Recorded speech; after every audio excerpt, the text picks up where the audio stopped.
jalan. Namaz nih. Yok namaz. Haji. Umrah. Salah. Nih. Haji. Masih ya Faisal. Masih ya Syekh. Sahabat semua, pernahkah kalian mendengar kalimat menyakitkan yang menyebut ibadah haji dan umrah hanya sebagai bisnis Arab Saudi? Sebuah pernyataan yang sekilas terdengar logis, namun sesungguhnya sangat jauh dari nilai-nilai spiritual dan hakikat ibadah itu sendiri. Di balik keramaian Makkah dan Madinah, di balik gelombang manusia yang datang dari seluruh penjuru dunia, ada rahasia yang tak bisa dilihat oleh mata dunia, kerinduan akan perjumpaan dengan Allah. Dalam video ini kita akan menelusuri makna haji dan umrah, sekaligus membantah tuduhan bahwa dua ibadah sakral ini hanyalah mesin bisnis untuk negara Saudi. Kita akan membongkar satu persatu kesalahpahaman tersebut dengan dalil, logika, dan suara hati. Sebelum lanjut, kalian harus janji dulu agar tidak men-skip satu detik pun sampai habis supaya tidak gagal paham makna dan isi dari pembahasan video ini. Dan juga jangan lupa untuk like, share, komen, dan subscribe agar semangat kebaikan ini bisa tersebar lebih luas. Mari kita mulai dengan mengurai makna ibadah yang agung ini, dan betapa keliru jika menyamakannya dengan sebuah transaksi bisnis semata. Ibadah haji bukanlah sekadar perjalanan, ia adalah panggilan langit, di mana hanya mereka yang dipilih oleh Allah lah yang bisa datang memenuhi seruannya di Baitullah. Haji adalah bentuk totalitas kepasrahan seorang hamba yang rela meninggalkan segalanya demi menemui Rabb-Nya. Maka, sungguh keliru jika ada yang menyebut ini sekadar industri pariwisata. Umrah pun demikian. Ia bukan pelesiran rohani. Ia adalah bentuk cinta yang dalam. Ketika seorang muslim datang mencium Hajar Aswad dan meneteskan air mata saat tawaf. Apakah ada bisnis yang membuat air mata jatuh hanya karena rindu? Kita tidak sedang membeli jasa, melainkan sedang melaksanakan rukun Islam kelima. Maka jika ini disebut bisnis, bagaimana mungkin Allah mewajibkan haji bagi yang mampu? Kalimat bisnis Saudi adalah narasi yang tak menghargai spiritualitas umat Islam. Ia mengabaikan cinta, rindu, dan pengorbanan yang melekat di setiap langkah para tamu Allah. Arab Saudi bukanlah pemilik haji. Mereka hanya penjaga dua kota suci, Makkah dan Madinah. Sejak zaman Rasulullah, ibadah haji sudah dilakukan bahkan sebelum kerajaan Saudi berdiri. Maka tidak tepat jika mengatakan haji dimiliki atau dimanfaatkan oleh satu negara. Pemerintah Arab Saudi memang bertanggung jawab mengatur teknis pelayanan haji, tapi ini bukan monopoli ekonomi. Ini amanah berat yang diwariskan dari masa ke masa. Sejak zaman Raja Abdul Aziz hingga Muhammad bin Salman, mereka selalu memperbesar kapasitas Masjidil Haram dan Nabawi, membangun tenda-tenda modern di Mina, memperluas jalur sa'i, dan memperhalus sistem transportasi. Semua itu membutuhkan miliaran dolar. Apakah salah jika Saudi mendapatkan pemasukan dari layanan tersebut? Tidak. Yang salah adalah jika mereka mengomersialkan ibadah, padahal nyatanya tidak. Mengatur jutaan orang dari 150 plus negara adalah tugas besar. Bayangkan betapa rumitnya menyiapkan makanan, air minum, transportasi, tempat tinggal, hingga kesehatan. Apakah semua itu gratis? Biaya yang dikeluarkan jemaah bukan untuk membeli pahala, tapi untuk menutup layanan logistik dan keamanan. Bahkan, banyak sekali subsidi diberikan oleh Saudi untuk negara-negara tertentu yang mengalami konflik. Jika haji benar-benar murni bisnis, maka logika komersial akan membuat harga naik tanpa batas. Tapi faktanya, harga ditentukan oleh negara. Pengirim jemaah bukan sepenuhnya dari Saudi. Penting disadari, pelayanan tidak gratis tapi ibadah tidak diperjualbelikan. Ini dua hal yang berbeda. Narasi ini banyak digaungkan oleh pihak-pihak yang anti-Islam, atau mereka yang skeptis terhadap ajaran agama. Bahkan ada pula kaum muslimin yang kecewa karena tidak bisa berangkat haji, lalu menganggapnya sebagai komersialisasi. Media asing juga berperan. Mereka melihat jutaan manusia datang ke satu negara setiap tahun dan menyamakan dengan festival, konser, atau event dunia lainnya. Padahal, haji bukan event. Ia adalah perintah Allah yang tak bisa dijadikan produk. Ia bukan konsumsi budaya pop. Mereka yang tak memahami spiritualitas akan selalu menilai sesuatu dari uang dan angka. Inilah yang membuat haji dianggap bisnis, padahal mereka gagal memahami maknanya. Memang benar bahwa Arab Saudi mendapatkan devisa dari penyelenggaraan haji dan umrah. Tapi apakah itu salah? Selama mereka tidak menjual pahala atau mengomersialkan syariat, maka pemasukan dari sektor ini adalah sah. Dalam Islam sendiri, negara diperbolehkan mengambil manfaat dari sektor jasa yang dilayani dengan baik, termasuk dalam bentuk akomodasi, transportasi, dan keamanan. Yang patut digarisbawahi adalah bahwa uang yang dibayarkan oleh jemaah bukanlah pembelian pahala. Tidak ada transaksi jual-beli ibadah di sini.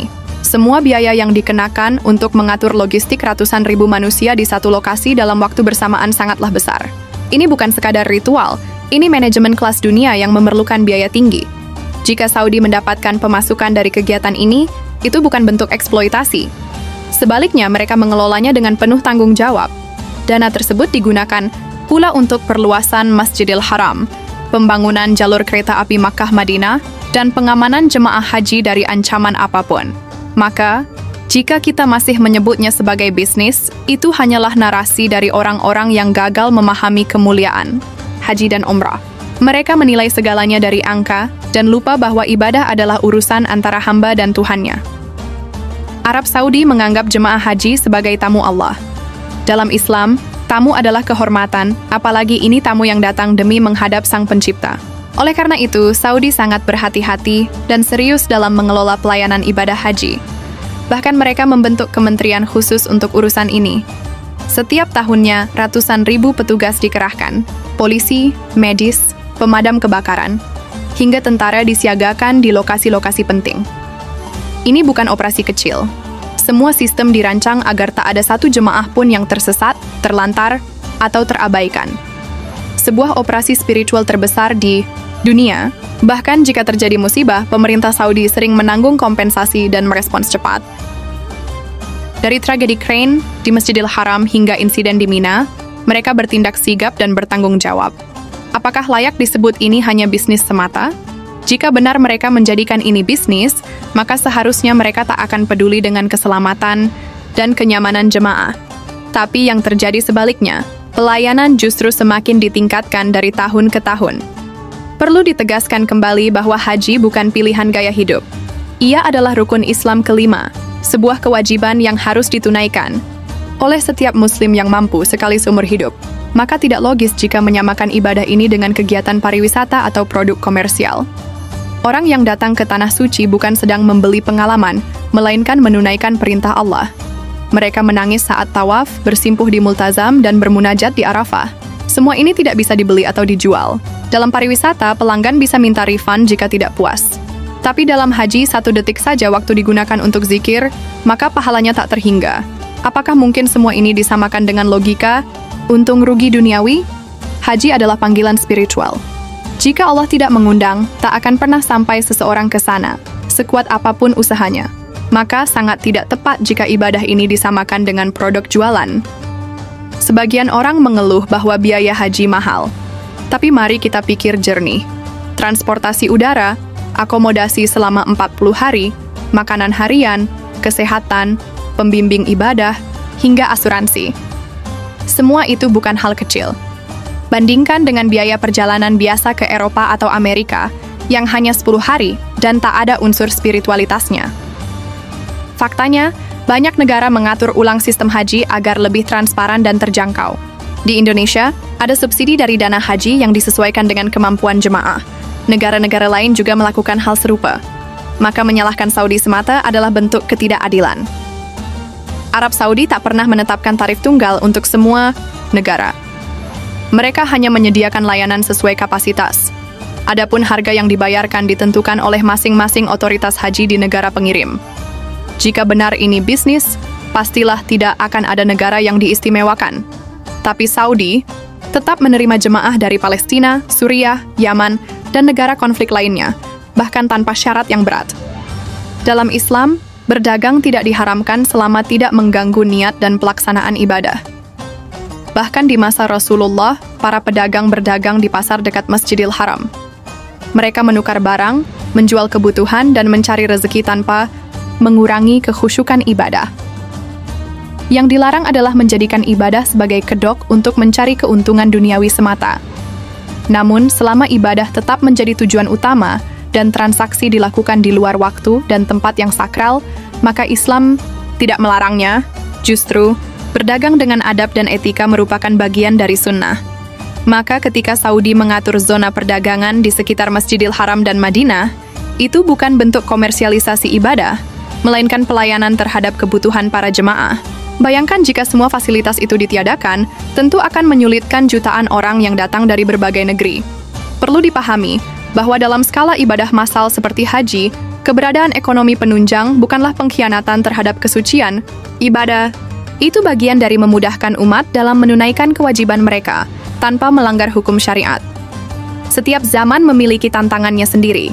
Saudi bukan hanya menghadapi jutaan jemaah yang datang setiap tahun, tapi juga perubahan iklim, pandemi, global, hingga ancaman keamanan. Dalam semua tantangan itu, mereka tetap berusaha memberikan pelayanan terbaik. Saat pandemi COVID-19 melanda dunia, Saudi menutup haji internasional demi melindungi nyawa manusia. Itu membuktikan bahwa mereka tidak mementingkan keuntungan, melainkan keselamatan jiwa dan kepatuhan terhadap maqasid syariah. Pada saat yang sama, Saudi terus memperluas area tawaf, membangun hotel dan sistem transportasi modern, serta mempercepat sistem visa elektronik untuk mempermudah proses. Semua ini tidak muncul dari kepentingan finansial semata, tapi dari tanggung jawab sebagai Khadimul Haramain. Mereka tahu, mengelola ibadah ini adalah amanah yang besar, maka tuduhan bahwa mereka menjadikannya bisnis devisa semata sangat tidak adil dan jauh dari kenyataan. Satu hal penting, besarnya biaya haji tidak menjamin besarnya pahala. Haji yang diterima adalah haji yang mabrur, bukan haji yang mahal. Ini membuktikan bahwa Islam tidak memandang harta sebagai tolok ukur spiritualitas. Ada yang pergi haji dengan harta yang halal dan hati yang tulus, walaupun akomodasinya sederhana. Tapi ada pula yang membayar mahal, namun niatnya tercemar oleh riya atau keinginan pamer. Maka yang dinilai bukan rupiah atau rial, tapi keikhlasan. Islam adalah agama keadilan. Allah tidak menilai dengan dunia, tapi dengan niat dan amal. Maka, mereka yang berkata, haji hanya untuk yang kaya, sesungguhnya sedang mengabaikan rahmat Allah yang maha luas. Justru banyak yang menabung puluhan tahun demi bisa berangkat haji. Mereka bukan orang kaya, tapi Allah pilih mereka untuk jadi tamunya. Dan itu adalah kehormatan yang tak bisa dibeli dengan apapun. Tak seperti haji yang dibatasi waktu dan kuota, umrah terbuka sepanjang tahun. Ini membuktikan bahwa Saudi tidak membatasi umat Islam untuk datang ke Tanah Suci. Justru mereka memberi kesempatan lebih luas. Ada program umrah Ramadan, umrah musim dingin, bahkan umrah backpacker yang jauh lebih terjangkau. Saudi tidak menutup diri. Mereka bahkan membuka jalur umrah melalui visa turis yang diintegrasikan agar umat bisa berziarah tanpa prosedur rumit. Ini menjawab narasi bahwa Saudi menyulitkan umat Islam untuk beribadah. Yang sebenarnya terjadi adalah mereka terus memperluas jalur dan mempermudah akses. Layanan daring, e-visa, hingga bantuan digital memudahkan jutaan umat menggapai impian mereka. Apakah ini bisa disebut sebagai komersialisasi? Atau justru bentuk nyata pelayanan terhadap umat Muhammad? Media Barat sering memainkan narasi negatif terhadap ibadah-ibadah umat Islam. Mereka melihat haji dengan kacamata duniawi, jumlah uang, pemasukan negara, dan peluang bisnis. Mereka lupa bahwa ini adalah ritual suci. Tujuan narasi mereka bukan untuk objektif, tapi untuk menggoyahkan kepercayaan umat kepada ibadah mereka sendiri. Mereka ingin agar umat mulai meragukan niat, mempertanyakan pengorbanan, dan akhirnya menjauh dari syariat. Inilah tantangan kita hari ini.